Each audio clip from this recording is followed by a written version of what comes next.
When I was a kid, I was afraid of water. I was okay as long as my feet could touch the bottom, or if I had floaters to swim with.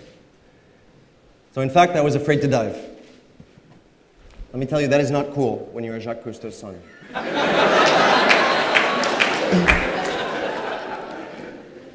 overcame this fear when I was about 9 years old.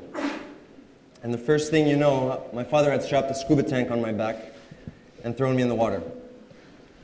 That year, I was clearing my mask and diving with sharks for the first time. And I loved it. The fear had transformed into a passion, which I'm starting to discover is pretty much what happens when you give a TEDxAcademy talk. It took me a really long time to actually get certified because every time I would go to a dive center, they would say, "Oh, your name is Cousteau, you don't need certification, just come diving." Very dangerous. And it was only about 3 years ago that I became a diving professional, and it was here in Greece, on Santorini. And I have to say, I really enjoy it. I love teaching people how to dive. I love seeing people come out of the water after their first dive. And I have to say, the greater their initial fear is, the greater the pleasure and the joy when they've overcome that fear. So if you haven't tried it already, I strongly encourage you to come diving, and especially if you're afraid. The sea leaves you no shortage of amazement and adventure. Every time I break the surface into this new universe, I'm amazed by the beauty. I'm amazed by the abundance. I'm amazed by the diversity. I'm amazed by the fragility. And also I find a lot of surprises, like this engine of death and destruction that the sea has transformed into a heaven of life. In fact, today, we're losing this treasure. Over the past century, we have lost 90% of global fish biomass. 90%. Let that sink in for a second. 30% of all commercial fisheries are collapsing today. And at this rate, we may have lost all commercial fisheries by the year 2040. The loss of biodiversity in the ocean is 5 times greater than on land, because the sea is a silent patient. And we cannot know when we look at it if it is healthy or if it is dying. The Cousteau Society's archive has images from the past century from all over the world that witness the health of the ocean and its evolution. On these images, you can see the evolution of the health of the Mediterranean between the 1940s and the 1970s.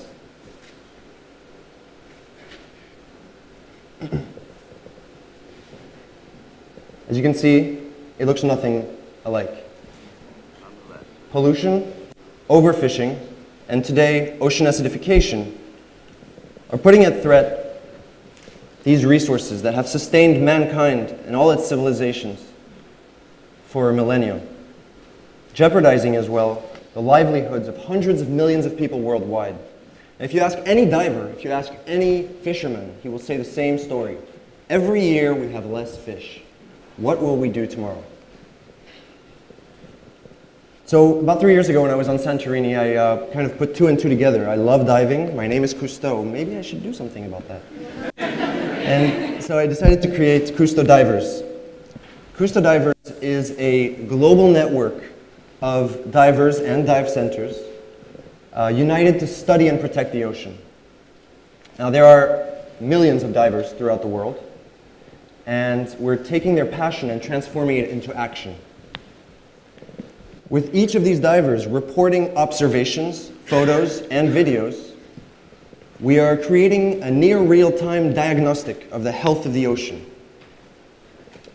And with this database of information, we can generate automatic alerts, and we can monitor, we can react in case there's an environmental alert, a bit like an immune system for the ocean. In fact, we're empowering the lovers to become the guardians. One example of our actions is to take government officials diving, politicians. We take them diving. Now we've done this in Spain, as you can see on this picture, and I think it's important because these people are mandated to manage a territory, and a part of that territory, most of the time, they've never even seen, at least once in their life. So I think if we take politicians diving, they will be more aware, and hopefully they will make more sustainable decisions. Now I know what you're all thinking, and I've been told this everywhere I've gone and spoke about this, you know, don't bring them back. I know. But if any of them see this talk, come diving. Don't be afraid. Actually, be afraid and use this opportunity to overcome your fear and perhaps to discover new passion.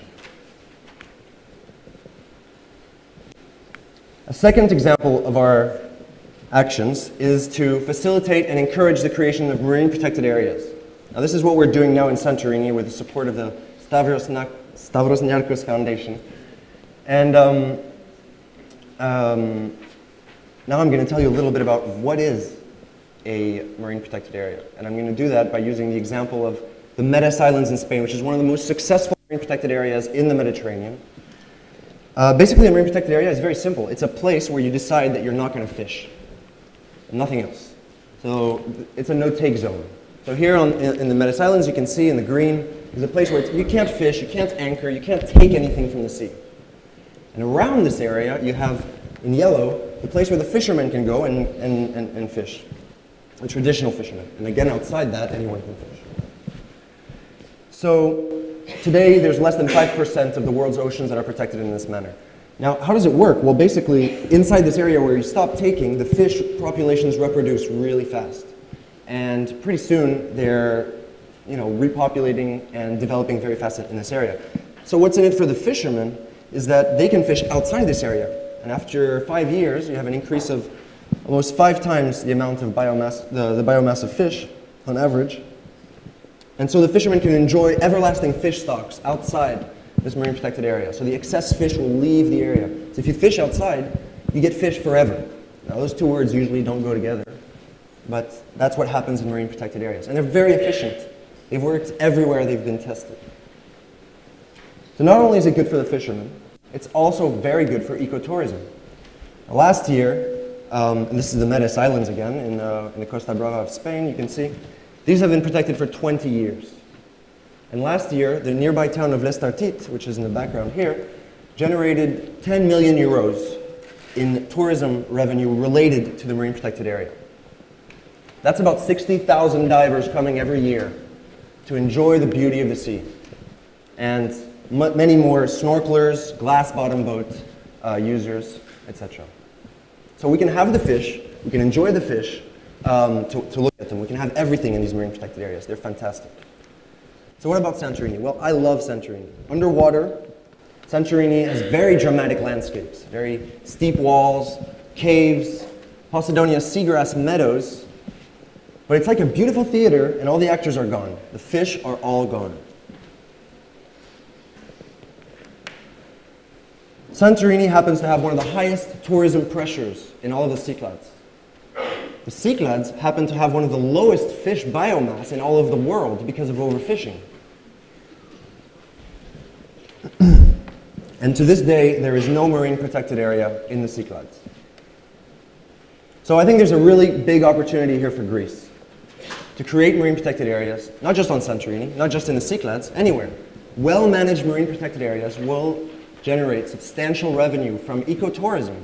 It will generate jobs, and it will give fish forever. So it will ensure the future of fishing for Greece.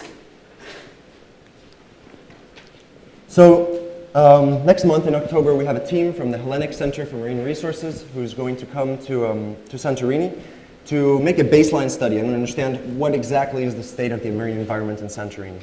Now we're also going to bring in the experts from the Medes Islands. Remember that, one of the most successful marine protected areas in the Mediterranean. We're bringing in these experts, bridging them with the HCMR, the Hellenic Center for Marine Resources, to help create the management plan of this marine protected area, determining the enforcement strategies, determining who are the stakeholders and how their interests can all be represented. We're also using this opportunity to create a toolbox for creating marine protected areas in Greece. So we're going to learn from our experience, create a toolbox, and it'll be absolutely available, and anyone can use it to replicate our efforts to Greece, hopefully save time, because time is running out on the ocean.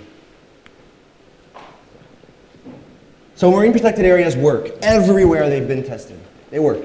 You do a marine protected area, you get more fish. That's it, bottom line. If you stop taking from the sea can start to give to you again. If we nurture and care for these gardens of life, the sea can continue to fulfill our needs for the centuries to come.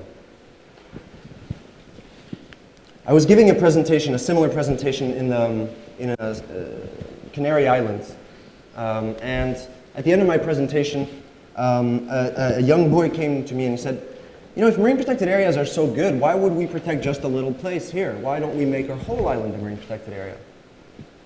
And the untamed imagination of this child kind of made me rethink the situation. And I thought, okay, what if we protected all of the Mediterranean and created specific fishing zones? The sea would become so productive so quickly that inside these small zones, we could produce what we're producing today and even more without ever jeopardizing the productivity of our seas.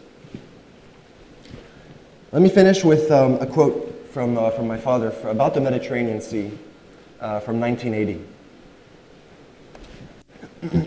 Today, we are beginning to learn that our sea means even more. That we protect the ocean not out of arrogant charity or sentimental compassion. In full truth, we are partners to the fish, the crab, the snail, the grasses that grow in secret places beyond our sight. Upon their lives hang our own. Upon their survival hangs our own. Thank you.